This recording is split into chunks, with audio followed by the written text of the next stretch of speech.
Samedi 17 septembre 2022. Madame, messieurs, bienvenue à tous à cette émission, à ces grands rendez-vous de jeunes, vous le savez très bien. Écho de l'école de communicateurs réservé, et vous le savez bien, c'est une émission réservée aux jeunes qui sont capables de décrypter l'actualité politique en République démocratique du Congo. La grande information aujourd'hui est l'inhumation de la mère biologique du directeur général de Samuel 13 Télévision et recteur de l'école de communicateurs Louis-France Kouzikessa, décédé le vendredi 9 septembre dernier. Maman Mayoyo Madineta Françoise sera enterrée ce samedi 17 septembre 2022. Donc d'ici là, nous serons à l'enterrement pour rendre le dernier hommage à notre maman Madineta Mayoyo Françoise. Voilà tout pour le programme des obsèques de la mère de Louis-France Kouzikessa Totila. Alors, 14,6 milliards de prévisions budgétaires pour l'exercice 2023. Voilà, c'est là le sujet que nous allons essayer d'échanger avec nos invités sur ce beau plateau de Samuel 13 Télévision, déposé par le Premier ministre Jean-Michel Sama Lukonde. C'était au bureau de l'Assemblée nationale au cours de la session budgétaire qui s'est ouverte. C'était le 15 septembre. Alors on se pose des questions. C'est vrai, 32% d'ajout de la prévision budgétaire pour l'exercice 2023. Est-ce que la population va cette fois-là se retrouver rentrée parlementaire? C'est vrai. Et quelles sont les priorités? Parce que récemment, il y a eu beaucoup de discussions concernant la rémunération de députés nationaux, allant, selon les informations qui nous a été révélées par je voulais dire Louis-France Kouzikessa, par Martin Fayulu Madidi, le député toucherait 21 000 $. On se pose des questions. Est-ce que c'est la vraie version? On attend jusqu'à présent le point de vue du bureau de l'Assemblée nationale. Mais est-ce que la priorité aujourd'hui est la réduction de 30 vies d'institutions? On a besoin de savoir, et c'est ça d'ailleurs qui fera l'objet de notre débat sur ce beau plateau de Samuel 13 Télévision. La réduction de 30 vies des institutions, c'est vrai. On doit commencer à la présidence de la République jusqu'à l'Assemblée nationale. Ce sera très important. Alors, situation sécuritaire dans la partie est de la République démocratique du Congo. 3 mois déjà, Bunagana entre les mains de M23. Le gouvernement militaire nous promet de pouvoir récupérer cette partie, cette cité de la République démocratique du Congo. On se demande, les élèves n'ont pas repris le cours, ça devient inquiétant. Vital Kamerhe a fait sa tournée, il continue à faire sa tournée à l'est du pays. Est-ce que ça sera déjà un moyen pour le Congolais de récupérer cette partie du pays? On va essayer de réfléchir sur ce beau plateau de Samuel 13 Télévision avec nos invités. Ils sont déjà sur place. À ma gauche, voulais-je dire, Jonathan Mabiala. Bonjour et bienvenue à vous. Bonjour cher Nathan, merci pour l'invitation. Je profite aussi pour saluer mes co-débatteurs. Vous savez, ça fait un peu longtemps. Oui, ça fait très longtemps. Bon, je faisais un travail de terrain parce qu'il fallait mobiliser la base. La base m'avait vraiment demandé. Les élections s'approchent déjà. Il fallait mobiliser la base, mais maintenant là, je suis là. J'ai fait ma rentrée politique. Et je profite aussi pour présenter mes sincères condoléances au DG Louis-France Kouzikessa qui a perdu sa maman. Et aussi pour rappeler mes frères, papa, tante, grande sœur, petite sœur, parce que vous savez, je suis de la province d'Ibandundu. Oui. Là-bas, vous voyez, il y a les Teke, les Yaka qui sont en train de se sentir tués. Je leur demande vraiment de se calmer. Nous sommes tous Congolais. Très bien. Que les calmes reviennent, que nous vivons en paix. Très bien, merci beaucoup. Je pense vraiment que le débat sera républicain. Très bien, pour essayer un peu d'éclairer la lanterne de ceux qui nous suivent. Merci beaucoup, Jonathan Mabiala. Toujours à ma gauche, Paul Tshisekedi. Bonjour et bienvenue à vous. Bonjour, Nathan. C'est Nathan, non? Oui, Nathan. En tout cas, merci beaucoup, merci pour l'invitation. Je suis le bienvenu, j'espère. Très bien, le bienvenu. Voilà. Paul Tshisekedi, est-ce que vous êtes frère au président Tshisekedi? En tout cas, ça c'est une parenthèse. On doit quand même savoir, Paul Tshisekedi, ça nous dit beaucoup. Parce que le président s'appelle Tshisekedi. Est-ce que vous êtes son frère? Oui, Paul Tshisekedi est membre de la famille présidentielle. Voilà. Très bien, alors c'est très important. Merci beaucoup, Paul Tshisekedi, d'avoir répondu à notre invitation. À ma droite, Héritier Mamweni, il est assistant principal du recteur de l'école de communicateurs. Bonjour Héritier et bienvenue à vous. Bonjour Nathan, merci de l'invitation. Et je profite de l'occasion aussi pour saluer mes co-débatteurs qui sont sur ce plateau. Aussi, je réitère les condoléances les plus attristées au DG Louis-France Kouzikessa, recteur de l'école des communicateurs. et aussi à tous les membres de l'école des communicateurs qui sont touchés indirectement. Très bien. D'ici là, je confirme justement le programme que vous avez donné. Juste après cette émission, nous allons nous diriger vers les cimetières des nécropoles pour l'enterrement de la maman. Très bien, merci beaucoup, Héritier Mamouini. Je rappelle qu'il est assistant principal du recteur de l'école de communicateurs Louis-France Kouzikefa. Toujours à ma droite, Jonas Champa. Bonjour, bienvenue à vous. Il est porte-parole adjoint de l'école de communicateurs. Bonjour cher Nathan, bienvenue. Je salue tous les téléspectateurs qui nous suivent en ce net moment et j'appelle tout le monde qui nous capte à partir de l'Unikin, ceux qui seront présents, ceux qui sont présents à l'instant même sur les sites, de passer aux cliniques universitaires, là où nous allons rendre les derniers hommages à notre très chère maman qui est morte dans des circonstances aussi bizarre. Alors je vous appelle pour que nous puissions rendre des hommages dignes de soi à cette très chère maman et puis avant de quitter pour l'enterrement. Très bien, merci Jonas Champa, vous gardez la parole. 14,6 milliards comme prévision budgétaire pour l'exercice 2023. Comment avez-vous réussi cette information? Bon, mais cette information jusque-là, moi, je n'accorde pas du crédit à ce qui... Vous n'accordez pas du crédit? Je n'accorde pas du crédit à ce qui est dit. Alors que ça a été proposé par le Premier ministre. J'accorde du crédit à ce qui est fait. Très bien. Parce qu'au-delà du fait qu'on peut présenter des chiffres, ce n'est pas le premier chiffre, Nathan, qui soit présenté au niveau du Parlement. Au-delà des chiffres qu'on peut présenter, il faut qu'il y ait des stratégies, des techniques, des méthodes, des mobilisations des recettes. C'est cela. Parce que le budget, c'est quoi? C'est pas l'argent qui serait stocké quelque part où on va puiser 14 milliards de dollars. Non. Ce sont des prévisions en termes de dépenses qui seront engagées. On estime qu'on pourrait mobiliser autant, 14 milliards. C'est pas l'argent qui est gardé quelque part. Vous vous souviendrez que on avait dit l'année passée, nous avions débattu sur les budgets. Il était dit qu'on devrait mobiliser 10 milliards. Si c'était 11 milliards, quelque chose comme ça. Un tout petit peu, 2 mois ou 3 mois plus tard, on a revu cela à la baisse. Donc, j'ai du mal à accorder du crédit à cela, cher Nathan. Vous avez du mal à accorder du crédit aux chiffres? Aux chiffres. Très bien. Au moins que ces chiffres-là deviennent une réalité pour que j'en accorde. Très bien. Il faut dire ceci, Nathan. Nonobstant le fait que le pays peut disposer de plusieurs richesses, il y a un seul élément. C'est la qualité des dirigeants.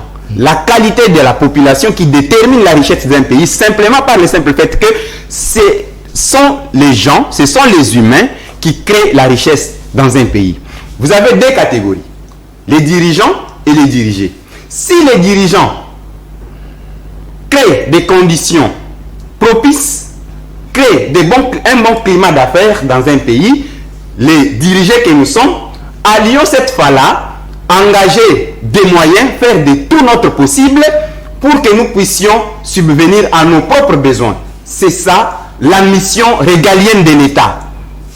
C'est ça même la mission régalienne. Parce que la population doit d'un côté se prendre en charge, là où elle éprouve des limites, c'est là que l'État doit prendre la relève. Mais si nous pouvons nous battre, faire tout ce que nous pouvons faire, mais nous n'y arriverons pas sans l'accompagnement de l'État. Voilà pourquoi l'État n'est pas soumis au principe des spécialités fonctionnelles. C'est-à-dire que l'État n'a pas un seul secteur. Il doit agir en tout et pour tout. Et pour cela, il faut définir les priorités. Très bien. Comme dans ces budgets. Quelles sont les priorités? Mais je sais, pour moi, maintenant je vais chuter par là. Jonas. D'une seconde, je chute par là pour que les propos ne soient pas mal compris. Très bien. Nathan, vous savez que les priorités, selon moi, dans ces pays, c'est d'abord l'eau, l'électricité. Les priorités, c'est acheter les équipements militaires. Mais vous verrez que pour ces gens-là, les priorités, c'est le fonctionnement des institutions. Voilà pourquoi je mets ma main à couper.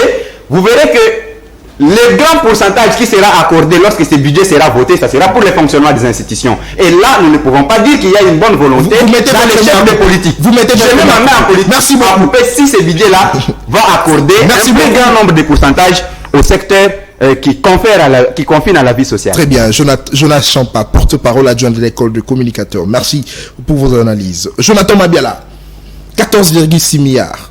une avancée. Ce sont des avancées déjà significatives parce que nous sommes sans ignorer que la prévision de 2022 était à 11 milliards et aujourd'hui, pour celle de 2023, s'estime à 14,6 milliards. Est-ce que ce sont des avancées significatives pour le gouvernement Jean-Michel Sama Lukonde, surtout que vous êtes membre de l'Union Sacrée?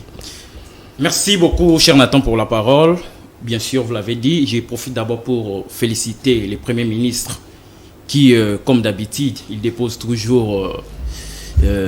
déposent toujours avant. Alors, c'est vraiment des avancées significatives. Mais je vais un peu rappeler à mon ami, il a beaucoup plus excellé dans les émotions. Ce n'est pas en vociférant que vous avez raison. Quand nous parlons des prévisions, certes, il a bien expliqué, ce sont les dépenses, et puis quand nous regardons, nous projetons que nous pouvons mobiliser autant. Je lui donne aussi des exemples par rapport aux institutions financières. Nous avons vu comment les institutions financières ont dépassé leurs assignations des 40, des 50, des 80, des 120%. Et sur base de cela, quand on fait des calculs, on voit que non, on peut quand même atteindre les 14,6 milliards, les 15 ou 16. Donc ça, c'est vraiment une évidence. Alors, en parlant de ces gouvernements, parler de la mobilisation, c'est quelque chose qui est ancré dans notre ADN. Les gouvernements Sama Lukonde mobilisent. Je vous ai expliqué ici, il y a les dépassements au niveau des institutions financières. Quand nous regardons du côté de l'IGF, là où ça tire vraiment, nous voyons que quand même les entreprises publiques au niveau du gouvernement, l'IGF... Avec la patrie financière. Exactement. Nous voyons comment est-ce que la mobilisation est effective. Hein, cher Nathan? Alors, les problèmes se posent au niveau de la redistribution. Là même, nous pouvons respecter l'article 58 de la Constitution qui nous parle que la redistribution doit être équitable. Les richesses du pays doivent être... Parce que c'est aussi ça l'état de droit. La distribution équitable de richesses. Exactement. Très bien. La mobilisation, ce n'est plus un problème. Parce que les dénominateurs communs, c'était la mobilisation. Nous avons vu dans les régimes passés, il y avait un problème premièrement de la mobilisation. Mais avec ces gouvernements, la mobilisation n'est pas un problème. Très bien. Maintenant, il faut passer à la deuxième phase, la phase de la redistribution.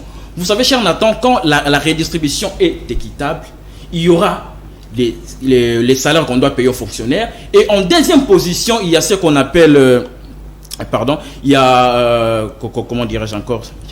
Il y a... Ça viendra. Allez-y. S'il vous plaît. Voilà. Il y a d'abord la mobilisation des recettes. Et en deuxième position, il y a les investissements, ce qui m'est venu. Il y a les investissements publics. Voilà. Qui, en leur tour, entraînera les investissements privés. Et sur base de cela, nous aurons un impact consistant sur l'assiette de la population congolaise. Alors, j'aimerais lancer vraiment un message à notre population que du côté de la mobilisation, il n'y a pas un problème. Et nous attendons l'autorité budgétaire, qui est le Parlement, de se surpasser. De vraiment se surpasser pour que la redistribution de la richesse soit équitable. Très bien, merci beaucoup. Jonathan Mabiala, il est membre de l'Union Sacrée. Héritier Mambouini, vous avez la parole. 14,6 milliards, est-ce que c'est déjà très bien, c'est un bon début, c'est un bon départ pour le premier mandat du chef de l'État, Félix Antoine Tshisekedi Tshilombo, parce que, on doit se le dire, dans 4 ans, le chef de l'État a pu, ensemble avec son gouvernement, ont pu augmenter le budget de la République démocratique du Congo, qu'ils ont trouvé d'ailleurs à 3 milliards, et c'est passé de 3 à 11 milliards, et voilà aujourd'hui à 14,6 milliards. Est-ce que c'est déjà un très bon départ pour le premier mandat du chef de l'État, Félix Antoine Tshisekedi Tshilombo?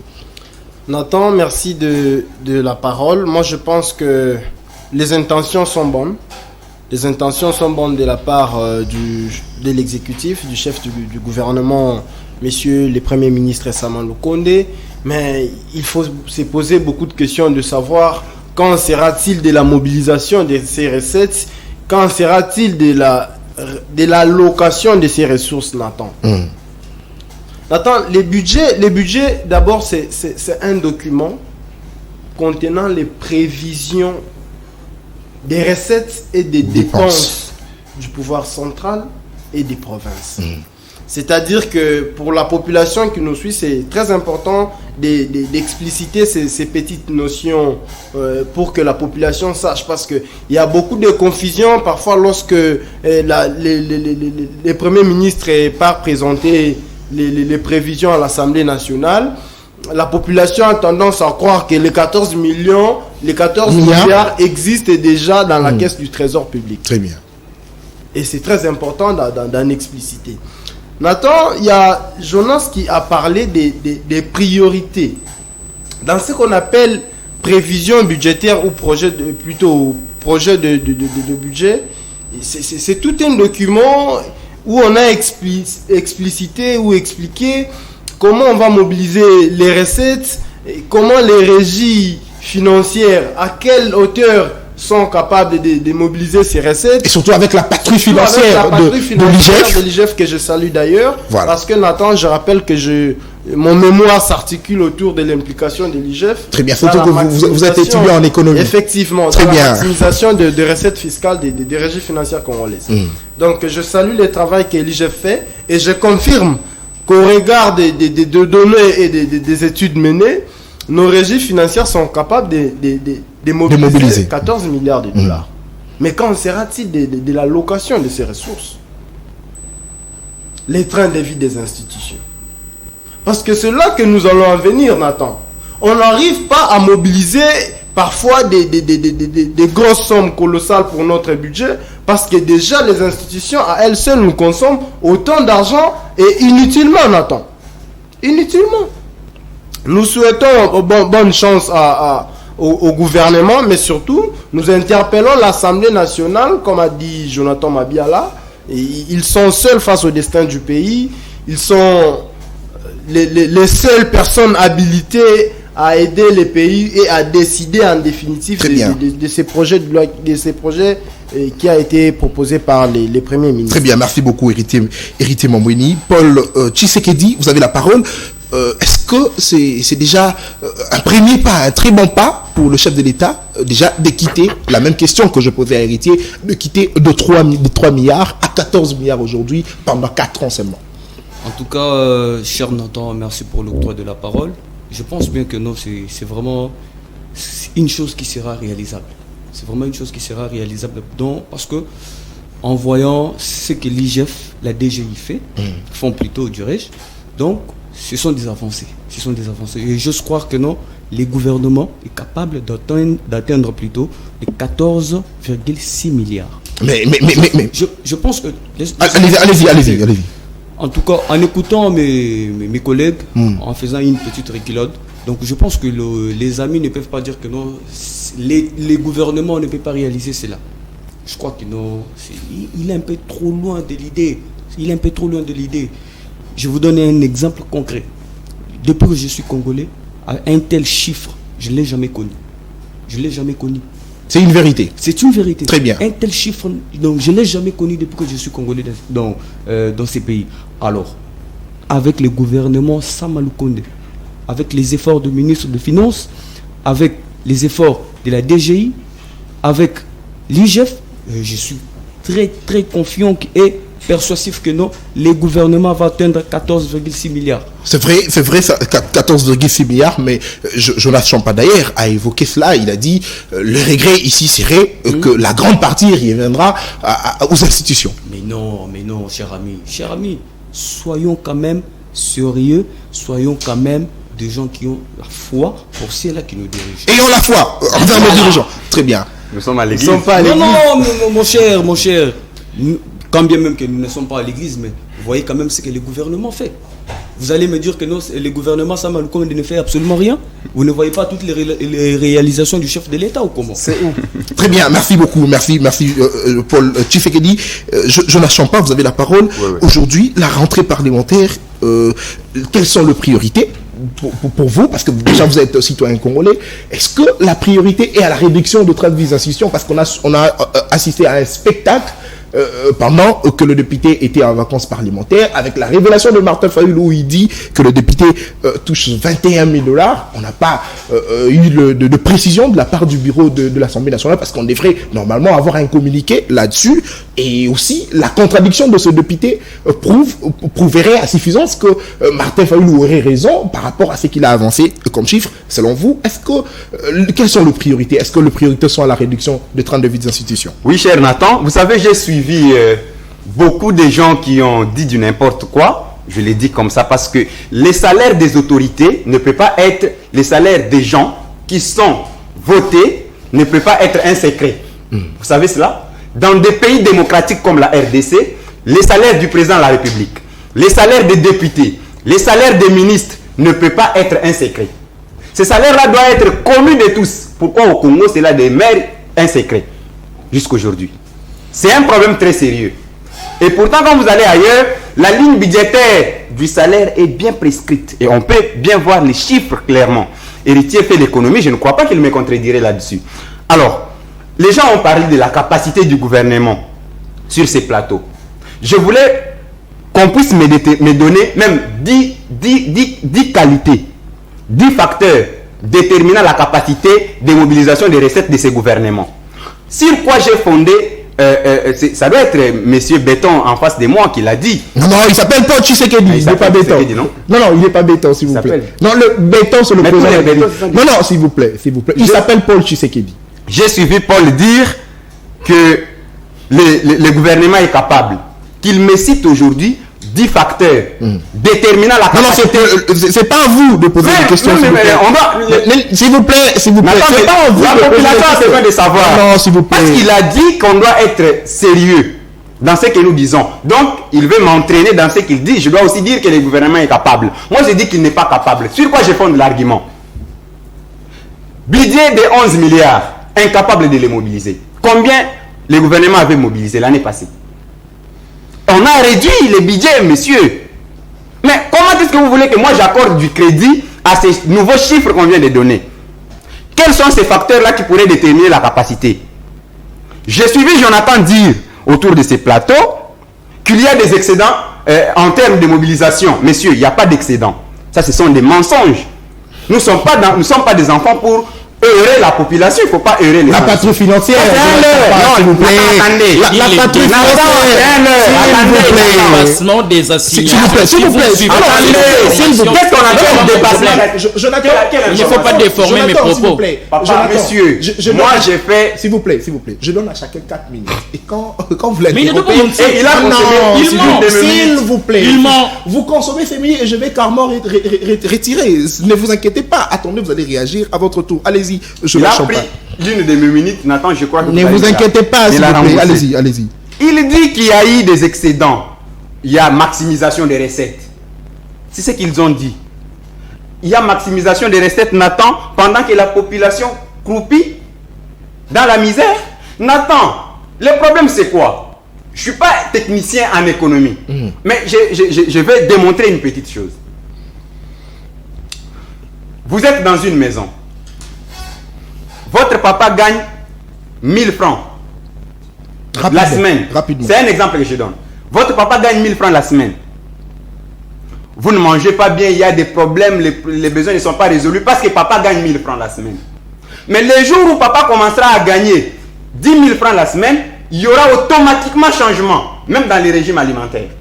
Si vous ne preniez pas du thé, vous allez commencer à prendre cela. Voilà. Mais comment est-ce que dans ces pays, il y a augmentation des recettes, mais entre-temps, la misère, au fait, augmente. Nathan, c'est un leurre. Merci. Je voudrais encore revenir parce que Jonathan a dit que le président est un violeur de la Constitution. Non, s'il vous plaît. C'est Jonathan qui l'a dit. Attendez, je vais démontrer ça, Nathan. Rapidement. Il avait pris une des minutes. Il a pris déjà toutes les minutes. Non, s'il vous plaît. Il a pris toutes les minutes. Vous aurez le temps. 5 minutes. Non, s'il vous plaît, vous aurez le temps. Cher Nathan. Vous aurez le temps. Ceux qui nous suivent ont déjà... Non, vous êtes trop plaintif. S'il vous plaît, ne dérangez pas l'émission. Vous êtes trop plaintif, Jonathan. S'il vous plaît. C'est mon temps de parole. Non, s'il vous plaît. Nous sommes au débit. Vous avez tous eu le premier tour de table. Ça, c'est le deuxième tour et c'est lui qui ouvre le bal. Attendez, vous aurez votre tour. Ne vous inquiétez pas, vous aurez le temps, s'il vous plaît. Allez-y, terminez. Vous savez, l'agitation Jonas, allez-y, s'il vous plaît. S'il vous plaît, Jonas. La vérité. Jonas, allez-y. Jonathan a dit que le président était un violeur de la Constitution. Nathan, je suis désolé. Quel membre? Pur mensonge. S'il vous plaît, vous allez réagir. Vous allez réagir, Jonathan. Jonas, terminé. Allez-y. Lorsque Jonathan dit qu'il croit à la capacité de mobilisation des recettes, je n'ai même pas dit ça. Et il dit, vous avez dit que vous croyez que le gouvernement mobiliserait 14 milliards. Merci. Mais il a dit ceci. Attendez. Non, s'il vous plaît. Vous allez réagir, s'il vous plaît. Ne dérangez pas l'émission, nous sommes encore au début. Jonathan Mabiala. Allez-y, terminez.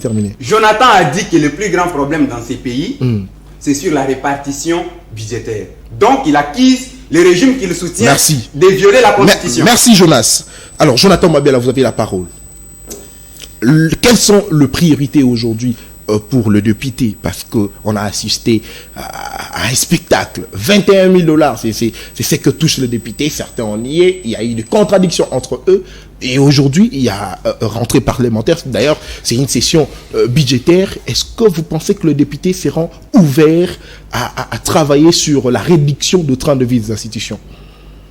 Merci, cher Nathan, pour la question. Je vais revenir à votre question. Je vais d'abord désinfecter ce que mon ami venait de débiter sur ce plateau. Vous avez 5 minutes. Lui, il a pris 7 minutes. Non, s'il vous plaît. Vous avez 5 minutes. Déjà, vous prenez les paroles que mon ami Tshisekedi a dit et vous me les collez. Vous êtes dans les mêmes camps. Non. C'est deux personnes différentes. Même si des choses simples, il faut les maîtriser. Alors, quand on parle de la maximisation tu as parlé de la maximisation des recettes. Je te comprends, tu n'es pas du domaine, cela doit seulement te dépasser. Tu vois? Moi, je te comprends. Je t'avais expliqué ici. Le problème de la mobilisation du recette, là, c'est une question que nous... C'est pas du recette, c'est des recettes. S'il vous plaît, s'il vous plaît, Jonas, s'il vous plaît. Il y a des enfants. S'il vous plaît, Jonas, s'il vous plaît. La question de la mobilisation. C'est respecté, s'il vous plaît. La question de la mobilisation dans le gouvernement Samalokon, on n'en parle plus. Parce que c'est effectif. Vous voyez? C'est effectif. Alors, moi je vous ai dit ici, les problèmes se posent au niveau de la redistribution. L'autorité budgétaire, c'est l'Assemblée nationale. Et ces gens-là doivent se surpasser. Vous savez, la chance qu'on a aujourd'hui, nous avons un président qui écoute la population. Le président lui-même l'a dit. Qu'il doit y avoir réduction des trains de vie des institutions. Le président l'a dit. Mais ça revient au cours du Conseil des ministres. Oui, voilà. Mais ça revient maintenant à l'autorité budgétaire qui est l'Assemblée nationale. C'est pour ça que nous, la République réglementée, représentée ici par son président de la Ligue des Jeunes, nous demandons aux députés de se surpasser. Nous craignons, cher Nathan, ce qui s'est passé par rapport au vote des lois concernant la loi électorale. Voilà. Comment est-ce que les députés ont refusé toutes les propositions du G13? Exactement. La grande partie de propositions. C'est là où nous avons notre crainte. Et vous craignez que les députés ne vont pas accepter la réduction de train de vie. Exactement. Même si le président de la République l'a dit, mais l'autorité budgétaire, c'est l'Assemblée nationale. Je reviens sur votre exemple là où vous avez dit comment un papa qui gagnait 1000 francs aujourd'hui, même 20 milliards. Par rapport au nombre de la population de la République démocratique du Congo, ce n'est pas suffisant. Mais le problème, c'est quoi? Ce sont les avancées. Les avancées que nous voyons aujourd'hui. Si avant, vous preniez 1000 francs, un papa gagnait 1000 francs. Et aujourd'hui, par rapport à la mobilisation des recettes, nous avons vu comment est-ce que les enseignants, il y a une augmentation des salaires. Mais si dans les 1000 francs, on a ajouté 200 francs, ce qui fait 1200, je vous dis, il n'y aura pas vraiment des impacts significatifs. La famille là ne va pas vraiment les sentir. Mais cela ne signifie pas qu'il n'y a pas eu des avancées. Vous voyez, il y a des avancées. On doit les développements est procédural. On n'est pas dans l'économie de la quête. Aujourd'hui, ça s'est fait. Non, c'est procédural. Il y a un temps. On doit avancer. Mais aussi, Jonathan, l'inquiétude ici est de constater que la population, de manière générale, ne se retrouve pas dans ces prévisions budgétaires. C'est comme avec le 11 milliards. On a vu la grande partie était réservée aux institutions. C'est là où les problèmes se posent. Je l'ai dit. Ici, il doit y avoir une bonne répartition. Vous voyez, quand ça sera bien réparti, il y aura ce qu'on appelle les investissements publics. Les investissements publics là qui vont entraîner les investissements privés. C'est en ce moment là qu'il y aura un impact au niveau de la population. Vous voyez? Alors, en retournant sur votre question, je pense que la réputation de nos députés a été vraiment salie par cette histoire de Martin Fayoulou de 21 000 $. C'est Martin Fayoulou qui a sali la réputation des députés. Qui n'a pas été prouvée jusqu'à présent. Et l'Assemblée nationale n'a pas aussi réagi. Exactement. Je ne suis pas d'accord que les députés gagnent 21 000 $. Quand bien même que Martin Fayoulou ne l'a pas prouvé. Mais si c'est là, ça s'avérait vrai, moi, je ne suis pas d'accord. Vous voyez? Mais que dites-vous de contradiction entre députés? Certains évoquent 7 millions. Certains ont fait sortir les preuves des 14 millions équivalent à 7 000 $. Même les 7 000 $, c'est beaucoup. Vous voyez? Par rapport à la population, les petits peuples, comment est-ce que les petits peuples gagnent, c'est quand même beaucoup. Merci. Alors, pour cette rentrée parlementaire, je pense que les priorités, parlant même de la théorie des pyramides de Maslow, qui veut hiérarchiser les besoins, la République démocratique du Congo a une litanie des besoins. Mais selon moi, je pourrais les classer en deux. Il y a la réduction des vies des institutions, on venait de les dire ici. Les députés doivent vraiment se surpasser cette fois-ci pour que l'article 58 de la Constitution soit respecté et que nous tous, nous puissions bénéficier équitablement de cette richesse. Et la deuxième des choses, nous partons déjà vers 2023. L'Assemblée nationale doit faire des efforts pour le processus électoral. Le ministre des Finances doit quand même mobiliser le budget pour qu'on puisse doter à la CENI l'argent pour qu'on ait dans les élections. Parce que le président Tshisekedi accéder dans la magistrature suprême par la voie des élections et non par la voie des armes comme les Kabyles. Merci beaucoup, Jonathan Mabiala. Vous êtes satisfait? Exactement. Très bien, merci beaucoup, Jonathan Mabiala. Il est de l'Union Sacrée. Héritier Mamboni, la distribution équitable de richesses. En tout cas, c'est vraiment ce qu'on a besoin pour l'exercice budgétaire de 2023. Et surtout que le Premier ministre Jean-Michel Samaloukonde a évoqué le projet de 145 territoires. Et surtout, déjà après le vote de ce budget, ça va en tout cas permettre à ce que ce projet puisse être lancé par le chef de l'État Félix Antoine Tshisekedi Tshilombo, mais aussi la rentrée parlementaire. Est-ce que les députés, aujourd'hui, vous pensez qu'ils seront prêts à pouvoir travailler sur la réduction de train de vie des institutions? Jonas Champal a dit d'ailleurs que dans un pays démocrate, dans un pays sérieux, on doit connaître le salaire que touchent les chefs de l'État ainsi que d'autres membres des institutions. Est-ce que vous pensez qu'aujourd'hui, la priorité, c'est la réduction de train de vie des institutions et aussi la réduction d'ailleurs du salaire du chef de l'État, Félix Antoine Tshisekedi Tshilombo, qui du reste ne connaît pas combien il touche, selon ce qu'il avait dit récemment à la presse? Merci Nathan, mais avant d'aborder la question, laissez-moi un peu faire une petite reculade par rapport à tout ce qui a été dit sur cette rapidement. Nathan, vous savez, lorsque nous traitons des questions très sérieuses qui concernent la République, il faut qu'il y ait un climat des intellectuels sur les plateaux. Et j'espère bien qu'il y a un climat des intellectuels. Et je suis sidéré de voir que c'est Jonathan qui a appelé à un débat républicain qui a malheureusement commencé ces jeux de ping-pong. Je pense que la suite ne sera pas la même. La réduction du train de vie des institutions, Nathan, ça n'a pas commencé aujourd'hui. Si j'ai encore une mémoire fraîche, Kabound, premier vice-président de l'Assemblée nationale, il a appelé à la réduction du train de vie des institutions. Mais que lui-même n'a même pas réduit son salaire.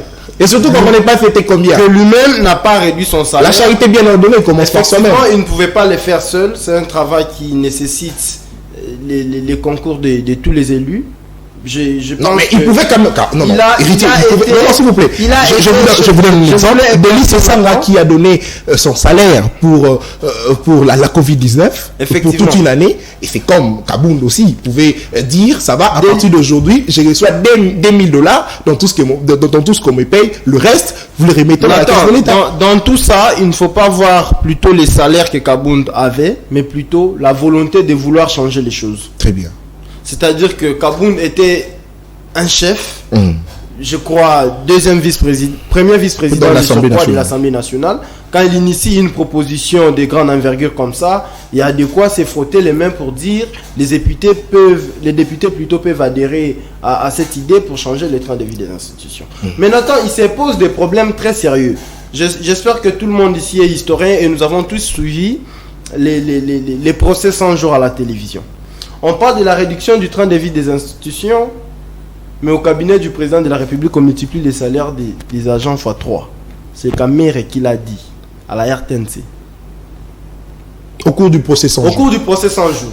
Donc, M. Kamer se réjouit d'avoir multiplié x3 les salaires des membres du cabinet présidentiel, alors que le président y compris. Le président y compris. Alors que, je m'excuse, alors que les pays ne mobilisent que 6 milliards de dollars pour un grand pays à la hauteur d'un continent comme le nôtre, Nathan, c'est tellement insignifiant. Et là, il y a la rentrée parlementaire. Nous attendons à ce que les députés qui font aussi partie des institutions budgétivores de ces pays puissent réduire les trains de vie des institutions en leur défaveur. À moins que ça soit dans un rêve. Sinon, nous connaissons tous. D'ailleurs, cette législature est la plus médiocre que le pays a connue. Je ne pense pas que les députés de cette législature accepteront de réduire le train de vie des institutions alors qu'eux-mêmes font partie de ces institutions qui consomment autant de millions à la République. Déjà, la session passée, ils ont été incapables d'adhérer à la proposition du G13, comme a dit Jonathan. Les propositions de loi de la CENI. Les députés ont refusé la proposition qui disait, si je me souviens, qui demandait la suppléance aux membres des familles. Voilà. Et aussi la remise de cadeaux à la population. Voilà. Donc, pendant les élections, pendant la propagande. Déjà comment les députés ont dans leur tête la corruption, le népotisme et que sais-je encore. Et pour finir, Nathan, j'ai entendu ici l'augmentation des salaires des agents suite au budget de l'État qui a quitté des 3 milliards à 11 milliards. À 6 milliards. Les 11 milliards, c'était une prévision. Très bien. Ce qui a été mobilisé, c'était 6 milliards. Je pense que mes amis ne vont pas me contredire. Nathan, en politique monétaire, il y a ce qu'on appelle l'illusion monétaire. C'est-à-dire qu'on fait semblant de faire croire aux fonctionnaires de l'État que votre salaire a augmenté. Alors que c'est une illusion. Alors que c'est une illusion. Illusion comment? C'est par rapport au taux. Voilà. Un enseignant qui recevait 300 000 francs sous Kabila, les taux étaient, si je ne m'abuse, à 95, à 12 jusqu'à 16. Aujourd'hui, on ajoute 200 000 francs à cet enseignant et le taux est à 21 000 francs le dollar. C'est un réajustement. C'est une illusion monétaire. Très bien, merci beaucoup Héritier. Merci Héritier, s'il vous plaît. Mais merci Héritier Mombouini. Alors Paul Tshisekedi, aujourd'hui, est-ce que ça fait plaisir pour le Congolais de manière générale de connaître, je dirais avec toute cette légèreté, les salaires d'un médecin, de connaître le salaire d'un enseignant, de connaître le salaire d'un policier, d'un militaire, et ne pas connaître le salaire d'un député, ne pas connaître le salaire du président de la République, ne pas connaître les salaires du Premier ministre? En tout cas, je suis un peu époustouflé de voir comment le président Fayoulou, il est en train de dire que non, bon voilà, les députés touchent 21 000 $. Je suis très étonné. Ce sont des bobards. C'est vraiment du bobard, ça. Pourquoi je dis ça? Moi-même, j'ai été fils d'un député en 2011. Mon père fut député. Voilà. En quelle année? En 2011. Fayoulou a parlé de... S'il vous plaît, laisse-moi le temps de parler. Il avait 9 000 $. Voilà. Comprenez? Il avait 9 000 $. Actuellement, ils ont quitté de 9 000, je crois, à 12 000 ou 13 000 $. Très bien. Mais je suis étonné que Fayoulou nous dise que non, c'est 21 000. Fayoulou il a dit, c'est depuis le mois de janvier 2022 jusqu'à aujourd'hui, il touche 21 000. Ah non. Il n'a pas donné des preuves. Je ne crois pas. C'est pas lui de donner des preuves. S'il vous plaît. Alors, Paul Tshisekedi, est-ce que vous trouvez normal qu'aujourd'hui, on connaît, comme je vous avais posé dans la question, on connaît le salaire d'un policier, mais le salaire d'un député, on ne connaît pas. Le salaire du président de la République, on ne connaît pas. Est-ce que vous trouvez normal dans un pays sérieux? En tout cas, bon, c'est normal. C'est normal d'abord de ne pas connaître le salaire du président. C'est normal de connaître. Voilà. C'est normal de connaître le salaire d'un député, d'un président de la République, d'un premier ministre. Alors, dans notre pays, je crois que c'est un peu difficile, mais les salaires d'un président est connu. C'est connu. Peut-être que c'est vous qui n'êtes pas informé, mais c'est connu. C'est connu comme ça. Non, s'il vous plaît. Évidemment, s'il vous plaît. Allez vous renseigner. Allez vous renseigner. Non, s'il vous plaît. Vous n'avez pas la parole. Alors, le député, un député nous a d'ailleurs ce jour-ci fait une révélation comme quoi les chefs de l'État toucheraient $870,000. Selon Papa Mollet. Et d'ailleurs, le chef de l'État lui-même avait dit qu'il ne connaît pas ce qu'il touche. Est-ce que vous pensez que le Congolais connaissent en réalité ce que touche les chefs de l'État? Peut-être que c'est vous qui n'êtes pas informé. Le salaire d'un président est connu dans ces pays. Moi, cher ami, c'est connu. On n'est pas venu ici pour rencontrer de bobards aux gens. Très bien. Alors, s'il vous plaît, héritier. Paul Tshisekedi. S'il vous plaît, est-ce qu'aujourd'hui la priorité est réservée à la réduction de 30 institutions avec la rentrée parlementaire de ces jeudi 15 septembre? En tout cas, je suis très d'accord parce que là, c'était un combat de l'honorable Denis Sanga, la réduction plutôt du train de vie des institutions. En tout cas, j'encourage l'idée. Je pense que non, les députés doivent quand même voir comment et combien la population congolaise souffre. Ils doivent faire à tout prix à ce que cela passe et soit respecté. Alors, un député de l'Union sacrée dit non, on ne peut pas réduire le salaire de député parce que chaque matin, ils reçoivent la population qui viennent avec des plaintes. C'est un député de l'Union sacrée qui les dit. Est-ce que vous pensez que ce n'est pas logique? C'est vraiment une bêtise. Je crois que, être membre de l'Union sacrée, cela ne signifie pas qu'on peut avoir la même vision que le chef d'État. Le monsieur qui a dit ça, peut-être, lui, il se trouve dans sa zone de confort. Il s'est dit, bon, je suis heureux parce que je touche $21,000, soit comme il le souhaite là. Mais ça, c'est une bêtise, mon cher ami. Celui qui dit que non, réduire les salaires d'un député encore, ce serait encore très difficile. Mais le député en question, il est qui? Il est qui pour refuser? Il est membre de l'Union sacrée. Mais être membre de l'Union sacrée, peut-être c'est un jouisseur. Il est venu juste pour gagner sa part et puis partir. Alors, Paul, est-ce que vous pensez que ce député ne pourrait pas influencer les autres députés pour qu'ils n'arrivent pas à accepter la réduction? Il va influencer les députés par rapport à quoi? Peut-être lui-même là où il est, il n'a pas... Hein? Bon, je peux dire peut-être qu'il n'est pas intellectuel. Il n'est pas intellectuel. Mais un député membre de l'Union sacrée. Oui. Merci beaucoup, Paul Tshisekedi, Jonas Champa. Passons au deuxième thème de l'émission concernant la situation sécuritaire à l'est de la République démocratique du Congo, avec la cité de Bunagana qui est toujours entre les mains de M23. L'État congolais a tenté plusieurs procédures pour pouvoir récupérer Bunagana jusqu'à présent, 3 mois déjà. Et d'ailleurs, ce qui est inquiétant, c'est de constater que le gouverneur militaire du Nord Kivu promet encore une fois qu'ils vont récupérer Bunagana. Oui, Nathan, vous savez qu'il y a des enfants qui nous suivent à la maison. Je voudrais rappeler à Jonathan que ça ne s'appelle pas Assemblée nationale, ça s'appelle Assemblée nationale. Merci, c'est compris. Alors, mais camarades, les jeux de s'il vous plaît, c'est compris. Non, s'il vous plaît.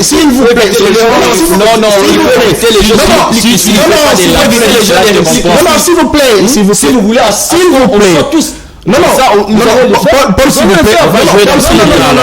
vous plaît. Nous ne sommes pas ici pour faire des répliques. Moi, je peux identifier plusieurs.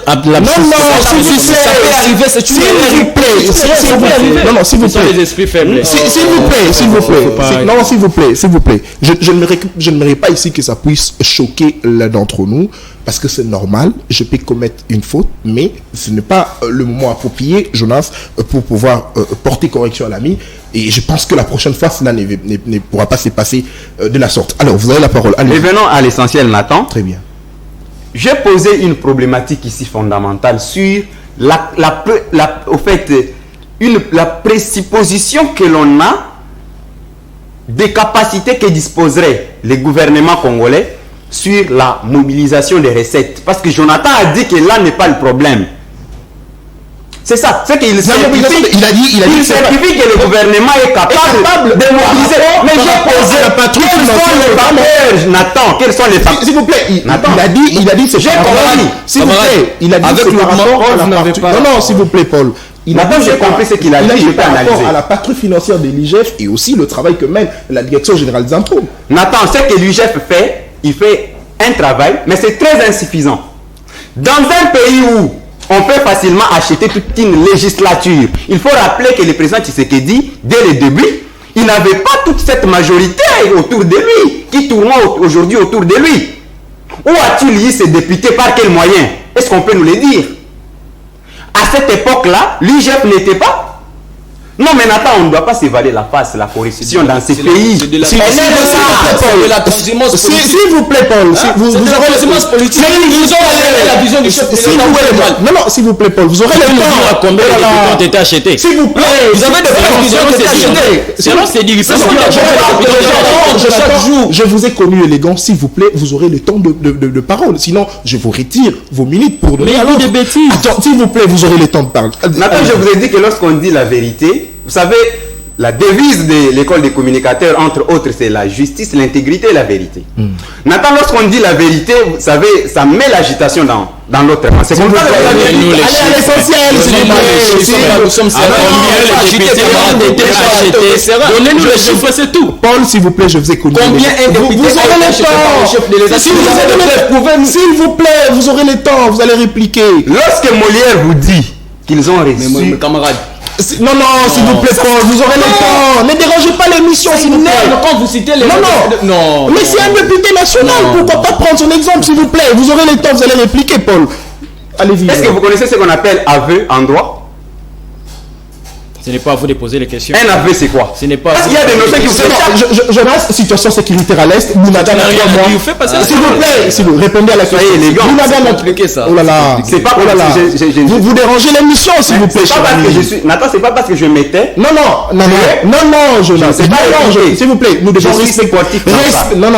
Respectons le téléspectateur. Nathan, j'ai posé ici. S'il vous plaît, Jonas, s'il vous plaît, en tout cas, nous devons respecter ceux qui nous suivent. Et si nous sommes ici, c'est pour eux. Ça, on doit mettre ça en tête. C'est pas le problème. S'il vous plaît, respectez le téléspectateur, répondez à la question. Je pense qu'on Bounagan a 3 mois, le gouvernement militaire promet encore de récupérer cette cité. Nathan, dans ces pays, pour conclure mon propos sur les budgets, Nathan, dans un pays où la corruption règne au sommet des institutions, des grandes institutions du pays, on ne peut pas espérer quelque chose dans cela. Simplement parce que pessimiste. Aujourd'hui, moi je certifie, c'est dans le cadre de mes recherches, je suis en train de réfléchir sur les vrais diffuseurs des antivaleurs dans ces pays. Est-ce les gouvernants ou les gouvernés? Je lance les débats comme ça, chacun dans cette situation sécuritaire peut tirer au fait des conclusions. Nathan, pour revenir sur la situation sécuritaire, aujourd'hui, ça fait, je crois, plus de 90 jours que Bounagan est entre les mains d'une force étrangère. Nathan, parce qu'aujourd'hui, les gouvernements, tout le monde, les autorités ont dit que Bounagan, au fait, ce sont les M23 qui soutiennent l'armée rwandaise. En fait, l'armée rwandaise soutient les M23. Merci beaucoup, Nathan. Si aujourd'hui l'armée rwandaise soutient les M23, par conséquent, c'est une déclaration de guerre. Parce que lorsqu'un militaire étranger se retrouve sur les sols d'un autre pays, c'est une déclaration de guerre. C'est cela. Il faut aussi noter un élément, Nathan. Merci. Dans l'étiquette internationale, je vais conclure par là, Nathan, la personnalité, les caractères d'un homme d'État et l'action de l'homme d'État joue une grande influence. Merci. Au niveau de l'environnement international. Merci. Nathan, aujourd'hui, s'il y a des accords qui demeurent secrets avec le Rwanda, accords qui n'ont pas été publiés sur les journaux officiels, Nathan, pouvons-nous dire aujourd'hui que les autorités agissent au nom et pour le compte de l'État? Merci, Jonas. Parce qu'on a étudié en relation internationale, Nathan, je vais citer par là. Merci à vous. En relation internationale et en droit international. Soyez quand même poli, on vous donne la parole. Merci. Monsieur, s'il vous plaît. Attends. Merci, Jonas. S'il vous plaît. S'il vous plaît. Les gens. Jonas, s'il vous plaît. S'il vous plaît. Merci beaucoup. Merci beaucoup, Jonas. Il doit retirer ça. Non, s'il vous plaît. Nathan, il doit retirer. Oh là là. Je vous ai connu élégant, s'il vous plaît. Il doit retirer. S'il vous plaît, Jonas, s'il vous plaît. S'il vous plaît. Je ne peux pas accepter très bien, quelqu'un merci. me dise que je suis impoli. Non, c'est pas vrai. S'il vous plaît, c'est à moi de lui demander de retirer, c'est pas à vous, Jonas, s'il vous plaît. Alors, Jonathan Mabiala, vous avez la parole. Alors commencez d'abord par retirer ce que vous avez dit parce qu'on doit se respecter mutuellement. Il n'est pas impoli. Et dès que vous le retirez, et puis on poursuit avec notre deuxième thématique de l'émission. Cher Nathan, je pense que j'ai beaucoup débattu avec mon ami héritier. Retirez d'abord. Retirez d'abord. S'il vous plaît, retirez d'abord. Je ne pense pas une fois j'ai débordé dans mes propos. Retirez d'abord, s'il vous plaît. Héritier, il est là. Non, s'il vous plaît, ne cherchez pas de faux fouillants. Retirez d'abord et puis on poursuit les débats. Je l'ai retiré. Très bien, merci beaucoup. Alors, on parle de la situation sécuritaire à l'est du pays. Le chef de l'État, bien sûr, a mené beaucoup de démarches, notamment les assises de Kenya, les assises de Luanda, ainsi de suite. Rien n'avance. Le gouvernement militaire nous promet encore une fois de pouvoir récupérer Bunagana 3 mois. Les élèves n'ont pas repris de cours. Vital Kamerhe est là, en tournée à l'est du pays. Il appelle en tout cas le rebelle à déposer les armes. Et est-ce que vous pensez que c'est que Vital Kamerhe fait cette fois-ci pourrait apporter quelque chose de plus? Parce que le chef de l'État d'ailleurs a appelé ce mouvement rebelle de déposer les armes. Le politique également l'ont fait. Rien n'a été fait. Est-ce que vous pensez que ce que Vital Kamerhe fait cette fois-ci pourrait apporter quelque chose de plus?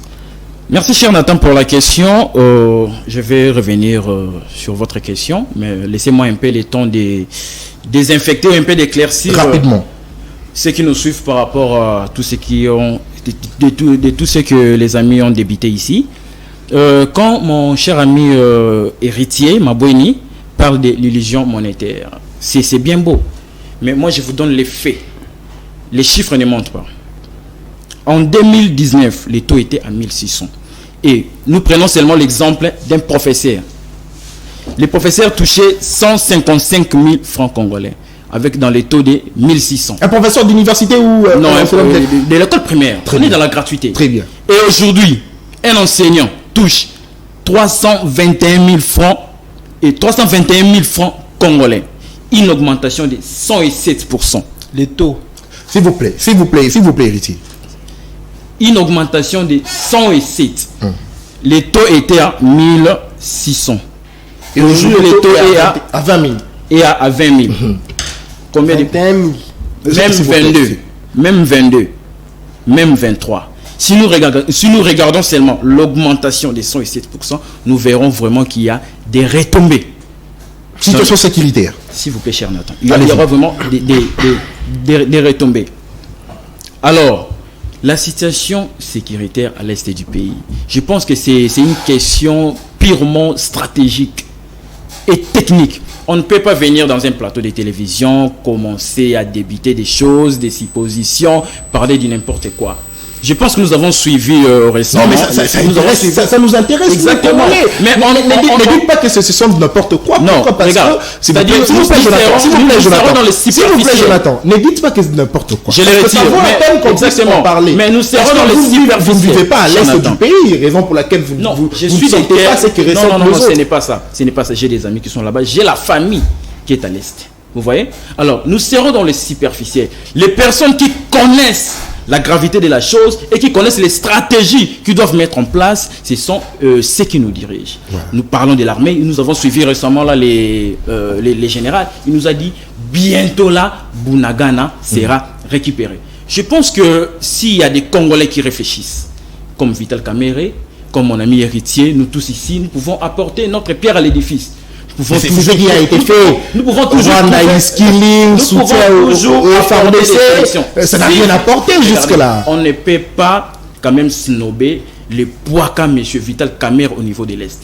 S'il peut, moi aujourd'hui je peux aller à l'Est et parler, peut-être que les gens ne vont pas m'écouter. Mais si M. Vital Kamerhe peut parler avec sa base, peut parler avec les gens qui sont de l'autre côté et qu'il peut mobiliser ou soit donner son intelligence pour trouver des solutions pour récupérer Bunagana, ça sera toujours ça sera toujours la bienvenue. On ne peut pas dire que M.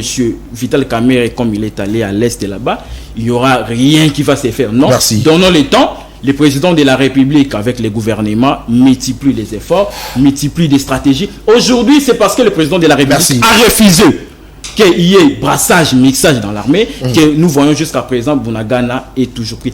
Avec cette histoire de l'embargo, vous voyez, ça nous empêche de nous ravitailler avec avec des matériels appropriés pour faire la guerre. Merci beaucoup. Alors, si M. Vital Kamerhe peut aller à l'Est, trouver des solutions, ça sera toujours la bienvenue. Mais nous demandons toujours au gouvernement et au président de la République de beaucoup plus favoriser la voie ou l'acte des armes. Merci. Parce qu'apparemment, M. Kagame écoute avec les armes. Merci nous beaucoup. devons utiliser les armes. Merci beaucoup, Jonathan Mabiala. Héritier Mamouedi, situation sécuritaire à l'est du pays, mutualisation de force avec les UPDF, rien n'a été fait jusque-là. Déploiement de la force régionale à l'est du pays, c'est vrai, ça tarde un tout petit peu. Aujourd'hui, Bounagan a toujours entre le mains de M23. Surtout, les élèves n'ont pas repris le chemin de l'école jusqu'à présent. Est-ce que les autorités sont, selon vous, un tout petit peu limitées dans la recherche, bien sûr, de solutions pour que la RDC récupère cette partie de l'Est? Merci Nathan. Laissez-moi le temps de m'organiser pour répondre à votre question. Rapidement, parce que nous sommes à la fin. J'aimerais aussi laver quelques incompréhensions que j'ai constatées sur les plateaux. Nathan, l'illusion monétaire est un terme réservé aux seuls initiés des sciences économiques. C'est-à-dire que lorsque j'ai parlé de l'illusion monétaire ici, je pense que mon ami fait l'économie monétaire, il a compris c'est pourquoi il s'est tué. Lorsqu'il y a augmentation des salaires des agents, on peut vous prendre comme remplaçant des ministres de l'économie. Justement, pour le moment, avec le régime, je ne peux pas. Allez-y. Lorsqu'il y a augmentation des salaires des agents, ces agents-là sont des consommateurs, ils doivent avoir le pouvoir d'achat sur les marchés. Allez dans tous les marchés de Kinshasa, vous allez constater ce qui se passe. Et mon ami, peut-être, il n'a jamais fait un petit tour au marché. En rentrant à la maison, il peut poser la question à maman ou à qui que ce soit qui va chaque fois au marché. Il lui dira comment les prix des biens de première nécessité ont triplé sur les marchés. Notre ami Paul Tshisekedi, fils d'un ancien député Nathan, nous a fait une grave révélation sur ces plateaux. Il nous a dit en 2011, alors que les pays ne mobilisaient que 3, quelque chose, pour ne pas dire 4 milliards de dollars, son papa, député national, touchait déjà 9 000 dollars. Vous voyez comment ces gens ont commencé à saigner la République depuis très longtemps. Et c'était pas mal l'époque de Kabila. Félix Tshisekedi aussi a apporté le changement, bien sûr. Laissez-moi finir les fils d'idées. Mais avec Tshisekedi, laissez-moi finir les fils d'idées. Aujourd'hui, c'est une vérité. Aujourd'hui, nos amis viennent sur ces plateaux pour nous raconter, pour nous faire croire que les salaires du chef de l'État est connu alors que lui-même ne connaît pas. Vous comprenez ces paradoxes? On pose la question au chef de l'État combien il touche, le chef ne sait pas, mais il y a quelques communicateurs de l'Union sacrée qui passent dans les plateaux de télévision pour confirmer que le chef de l'État touche un montant qui est connu. Papa Molière a parlé de 870 000 dollars.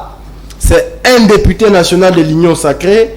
Il a fait une déclaration sur un plateau de télé sérieux. Est-ce que vous avez qu'il a une partie de vérité? Vous pensez qu'il a une partie de vérité? Qu'il ait une partie de vérité ou pas, les services du chef de l'État devraient le contredire à la minute si c'était faux. Très bien. Et c'est comme ça que... Merci. Situation de l'Est, rapidement. Pour arriver à la situation de l'Est, laissez-moi en attendre, s'il vous plaît, balayer.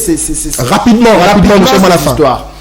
Martin Fayoulou a parlé de 21 000 dollars.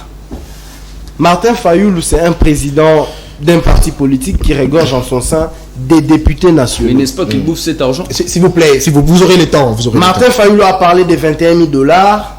Il y a certains députés qui ont apporté la lumière pour dire que ce n'est pas 21 000, c'est 7 000 plus 10 000 des primes qu'on appelle les invisibles.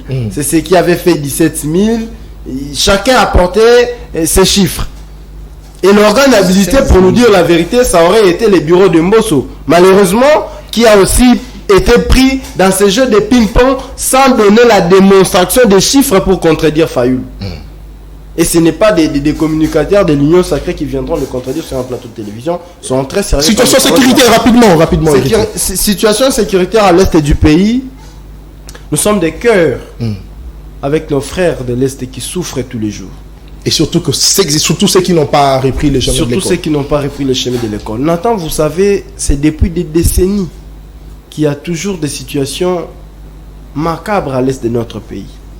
Et ces peuples congolais de l'est du pays, le seul péché, c'est celui d'être né congolais dans un pays où il y a toutes les richesses du monde. On n'a pas commencé aujourd'hui. S'il vous plaît, il a bien dit, c'est plus d'une décennie. Et donc, Nathan, nous sommes de cœur avec eux. Nous saluons la démarche de Vital Kamerhe, comme a dit mon ami Jonathan. Vital Kamerhe, c'est un animal politique avéré de l'est du pays. Nous ne pouvons pas nier son ancrage à l'est du pays. Merci. S'il est allé pour chercher une solution de paix, nous ne pouvons qu'encourager. Et aussi aux autorités de notre pays qui sont des personnes habilitées à trouver des solutions pour que la paix revienne à notre partie est du pays, qu'ils continuent à multiplier les efforts parce que nous avons senti une lenteur. Merci. Dans le sens que la situation est là depuis 3 mois, Merci. mais les autorités sont à Kinshasa en train de se faire des selfies photos. Merci beaucoup, héritier Mambouini. Paul Tshisekedi, situation de l'Est, oui, ça inquiète, c'est vrai. Déjà, Mbosso, le président de l'Assemblée nationale, avait dit qu'il avait dit aux députés de quitter les groupes armés. Et jusqu'à aujourd'hui, on n'a pas, en tout cas, de précision sur ces députés qui sont dans des groupes armés. Est-ce que vous pensez qu'il est temps que la justice puisse poursuivre ces députés parce que 3 mois c'est trop? Donc, on estime qu'à l'Assemblée nationale, il y a des députés qui sont en complicité avec le groupe armé, qui combine avec ces rebelles pour attaquer l'Est, et surtout que ça fait déjà 3 mois que depuis que Bunagana est entre les mains de M23. Est-ce que vous pensez qu'au-delà de ça, le gouvernement est devant déjà un fait accompli, parce que jusqu'à présent, la mutualisation de forces, déploiement de forces régionales, ainsi que tout ce que le chef de l'État fait comme diplomatie pour mettre fin à la guerre de l'Est, rien n'avance, rien ne voulait. Est-ce que vous pensez que le gouvernement est limité jusqu'à présent? Je crois que le chef de l'État n'a jamais voulu de l'effusion du sang dans ces pays. Dès son entrée à la magistrature suprême.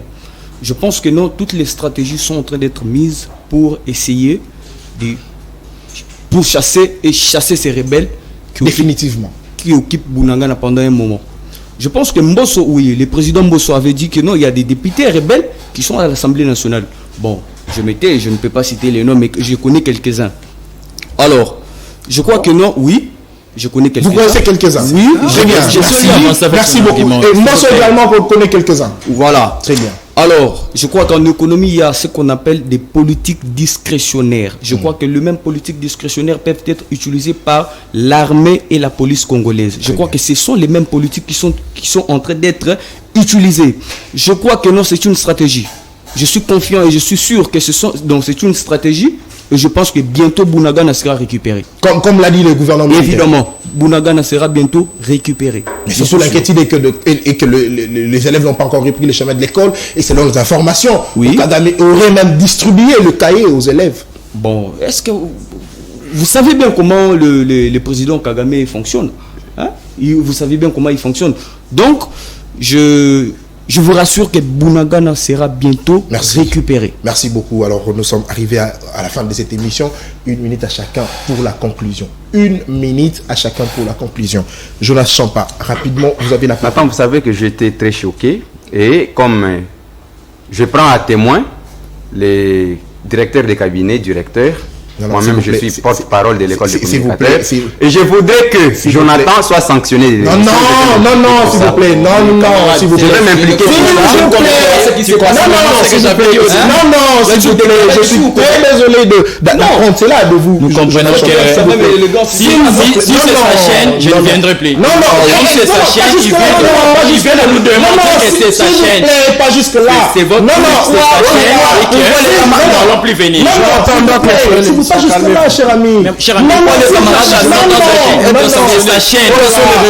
S'il vous plaît, pas jusque là quand même. Oh là là. Moi, je les prends. Non, s'il vous plaît. Attends, vous savez, quand on vient sur un plateau de télévision, s'il vous plaît, on n'est pas venu ici pour insulter. S'il vous plaît, Jonas. On est venu faire un débat. Nous ne devons pas venir sur ce plateau pour commencer à s'attaquer les uns contre les autres.